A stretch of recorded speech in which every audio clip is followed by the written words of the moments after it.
Avis vascular centre మన దేశంలోనే the best. ఈ 1.5 ఇయర్లో ఒక 120 నుంచి 150 ఇంటర్వ్యూస్ చేశాను సార్. ఏ గెస్ట్ కూడా తనకి వస్తున్న రెమ్యునరేషన్ గురించి, తన సంపాదన గురించి ఓపెన్గా మాట్లాడి ఒక ఫిగర్ చెప్పడానికి ఎప్పుడూ నోరు తెరిచింది లేదు. బట్ మీరు ఏ ఇంటర్వ్యూకి వెళ్ళినా ఎప్పుడు ఆ ప్రస్తావన వచ్చినా నా పాటకి ఇంత తీసుకున్నాను, ఇంత తీసుకోబోతున్నాను అని నెంబర్ చెప్పేస్తున్నారు. సో నేను కూడా ఇప్పుడు నెంబర్ ప్రస్తావించట్లేదు అనవసరం కాబట్టి. బట్ మీ మైండ్ సెట్ గురించి తెలుసుకోవాలని, ఎందుకు అంత ధైర్యంగా ఓపెన్గా చెప్పగలగా, అంత అది ధైర్యం అనుకోవచ్చా? ఏంటి పబ్లిసిటీ అని ఎందుకు అనుకోకూడదు, ధైర్యం. ఓకే, నేను ఇంత తీసుకుంటున్నాను, రెడీగా ఉన్నాను. ఇప్పుడు ఎంత అండి అన్న క్వశ్చన్ ఉండదు కదా. అని కాదు, మన దేశ కాలమాన పరిస్థితులు మారిపోయినాయి ఇప్పుడు. ఇదివరకులాగా మేము ఇండస్ట్రీకి రాకముందు ఎలా ఉండేదంటే, ఒక మోతుబరి దగ్గర నిర్మాత అప్పు తెచ్చి వడ్డీ కడుతూ సినిమాకి పెట్టుబడి పెట్టి, తర్వాత సినిమా వసూళ్ళు వచ్చిన తర్వాత ఆయనకు ఆ అప్పు తీర్చేయడం, ఇలా జరిగేది. అంత పెద్ద అమౌంట్లు అప్పట్లో డబ్బులు అంటే కరెన్సీ నోట్లలోనే జరిగేవి. ఇంత ఇప్పుడున్నంత వ్యవస్థ లేదు, డిజిటల్ వ్యవస్థ లేదు కాబట్టి. ఇప్పుడు ఏమైందంటే ఓటీటీ మార్కెట్లు, శాటిలైట్ మార్కెట్లు ఇవన్నీ వచ్చిన తర్వాత ప్రతిదీ పారదర్శకంగానే జరగాలి. అంటే మా సినిమా ఇంత ఖర్చు పెడుతున్నాము, ఇంత క్వాలిటీ ఉంటుంది అని ఆ ప్లాట్ఫామ్స్కి చెప్పాలంటే ఎంత ఖర్చు పెట్టామో చూపెట్టాలి కదా, తప్పదు. అది డబ్బులు ద్వారా ఇస్తే నిరూపణ ఉండదు కదా, రుజువులు ఏమి ఉండవు కదా. అందుకని అన్నీ వైటే జరుగుతున్నాయి అన్నమాట. దానివల్ల ఇప్పుడు మనం చెప్పకపోయినా అగ్రిమెంట్స్ లేకపోతే ఆ అకౌంట్స్ చూస్తే ఇతనికి ఇంత వెళ్ళిందని తెలుస్తుంది. ఏ ఆడిటర్ అయినా చెప్పగలడు. అందుకని ఓపెన్ చెప్తే నష్టమేముంది, ఎలాగో టీడీఎస్ కట్ అవుద్ది, ఎలాగో జిఎస్టీలు వెళ్తూ ఉంటాయి. మా ఆడిటర్లకి అక్కడ ప్రొడక్షన్ మేనేజర్లకి సంభాషణలు జరుగుతూ ఉంటాయి. ఇంకా మీరు టీడీఎస్ వేయలేదు, ఇంకా జిఎస్టీ వేయలేదని, ఇవన్నీ జరుగుతూ ఉంటాయి కదా. అయితే ఒక చిన్న ప్రశ్న సార్, ఆర్థికపరమైన ప్రశ్నే. ఒకరోజు చెన్నైకి వెళ్ళారు, ఇది మీరు ఇంటర్వ్యూలో చెప్పిందే. ఒకరోజు చెన్నైకి వెళ్ళారు, పాట రాయడానికి హోటల్లో ఉన్నారు. సో నిర్మాతల నుంచి పేమెంట్ సరిగ్గా జరగకపోవడం వల్ల ఒక 2 రోజులు అక్కడే ఉండిపోవాల్సి వచ్చింది హోటల్లో. తర్వాత ఏదో బస్సు ఎక్కి బతుకు జీవుడా అని చెప్పి హైదరాబాద్కి వచ్చారు.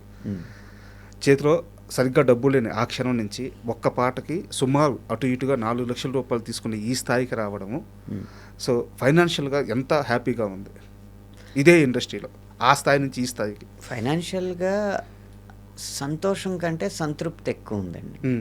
అంటే ఈనాటి సమాజం ఆశించే అంత విలాసాల్లో నేను కనపడకపోవచ్చు, కానీ ఏదైతే దైనందిన జీవితపు అవసరాలు ఉన్నాయో, పిల్లల ఫీజులు, పిల్లల భవిష్యత్తు ప్రణాళిక, అలాగే చిన్నపాటి టూర్లు, యాత్రలు చేయడానికి, అలా కాకుండా జీవితంలో అప్పుడప్పుడు వచ్చే అనుకోని ఖర్చులు ఉంటాయి కదా, మెడికల్ ఎమర్జెన్సీస్ అవ్వచ్చు, లేకపోతే ఏదైనా ఈవెంట్స్ అవ్వచ్చు, వాటికి కావాల్సిన ప్లానింగ్ చేసుకోవడానికి, వీటన్నింటికి ఎవరి దగ్గర అప్పు చేయని పరిస్థితి అయితే ఉంటుంది ఒక లిరిక్ రైటర్కి, సరిగ్గా తన జీవితాన్ని ప్లాన్ చేసుకుంటే.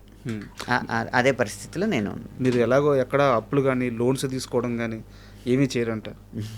ఎందుకండి, వాటి కోసం మనం ఇష్టం లేకపోయినా కూడా పని చేయాలి కదా. ఒక వ్యక్తి దగ్గర నీ పనితీరు నాకు నచ్చలేదు, ఏమనుకోకు, వెళ్ళి వస్తాను అని చెప్పగలిగే పొజిషన్ ఉండాలంటే కమిట్మెంట్లు ఉండకూడదు, మనకు కమిట్మెంట్. ఇందాక అన్నారు కదా ఏదో కడుపు నిండిన బేరం అని, అది కడుపు నిండిన బేరం కాదు, చాలా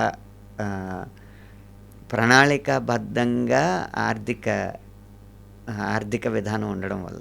సార్ ఈ విషయంలో నిజంగా మీరు చాలా ఇన్స్పిరేషన్స్. అంటే ఈ ఇంటర్వ్యూలో తెలియలేదు నాకు, నేను కొన్ని సంవత్సరాల ముందే మీరు చెప్పిన మాట్లాడినాను, బట్ ప్రయత్నిద్దామని అనుకున్నాను కానీ నా వల్ల కాలేదు. కానీ నిజంగా అది మంచి మార్గం. అవసరం లేకపోయినా డబ్బులు లోన్స్ తీసుకోవడం, ఇబ్బందులు పడడం, ఇవన్నీ కూడా ఏంటంటే చాలామంది ఈ రోజు ఉన్న సొసైటీలో కొన్ని లక్షల మంది నరకం అనిపిస్తున్నారు. సో వాళ్ళందరికీ మీరు ఎంచుకున్న మార్గం నిజంగా మాత్రం పాటిస్తే చాలా గొప్పది. నాకన్నా గొప్పగా ఒక సామాన్యుడు చెప్పిన మాట అండి. సార్ మనకి డబ్బులు పెద్దగా అవసరం ఉండదండి. మనకు సంతోషంగా ఉండడానికి డబ్బులు అవసరం ఉండదు. మనం సంతోషంగా ఉన్నామని అవతలకి చూపించడానికి డబ్బులు అవసరం.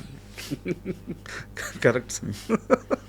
ఇప్పుడు నా నుంచి నేను ఏ ఆడిలోనో దిగుతానని మీరు అంచనా వేసారనుకోండి, నేను ఇప్పుడు ఎక్కువ స్పోర్ట్లో దిగాను అనుకోండి, మీరు అనుకోవచ్చు ఏంటి ఆడిలో వస్తాడు అనుకున్నాను. ఆ ఆడి కాకుండా ఆడి డబ్బులు నేను దేనికి ఉపయోగించినా మీకు తెలియపోవచ్చు. కరెక్ట్.